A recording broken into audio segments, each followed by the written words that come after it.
I inherited my aunt's house and found a family living in the basement. What I did next changed everything. Congratulations, Miss Howley. The property's all yours.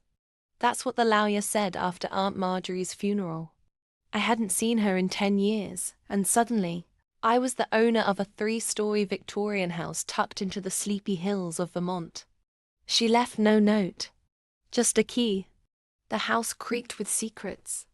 Wallpaper peeling, chandeliers flickering, the air so still it felt like it hadn't been breathed in years. But on my second night, I noticed something strange. Food disappearing. A cereal box half empty. The faucet running when I knew I'd turned it off. At first, I thought I was losing it, until I found the trapdoor. Hidden behind a bookcase in the study, it led to a narrow stairwell. That's when I found them. A woman, 2 kids, living in the basement. She screamed. I screamed louder. "I'm sorry. I thought you were them." She cried. Them? Her name was Eloise. The kids were Sophie and little Ben. She showed me faded pictures of my Aunt Marjorie, smiling, holding Sophie as a baby. They knew her, lived here. She had hidden them. Turns out, Aunt Marjorie had rescued Eloise from an underground trafficking ring 10 years ago. She was pregnant, terrified, and had nowhere to go. My aunt offered her safety, a home, a new life, under one condition: never tell a soul. Why? Because the people Eloise was hiding from were my parents. I couldn't breathe.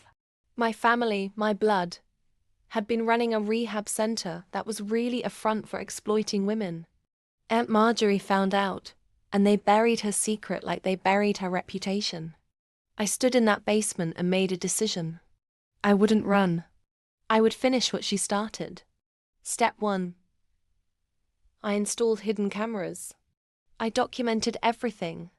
The basement, the family, the journals Aunt Marjorie left behind. Step 2. I smiled sweetly and invited my parents over for a reconciliation dinner. I watched them walk into the house like they owned it. I served wine. They toasted to fresh starts. Then I played the footage on the big screen. The silence was deafening. Their faces turned to stone. My father's hand trembled. My mother tried to lie. But it was too late. I had already sent everything to the authorities. The evidence, the names, the offshore accounts. They were arrested that night. But I wasn't done. I took their house, froze their assets, donated the company to a real trauma center, one that actually helps women like Eloise.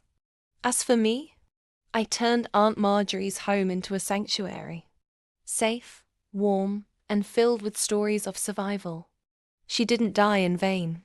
She left me the truth, and I burned the lie to the ground. If you were hooked from the first line till the last twist, don't just scroll away. Hit that subscribe button now. This is cold revenge. And trust me, the next tale is even wilder.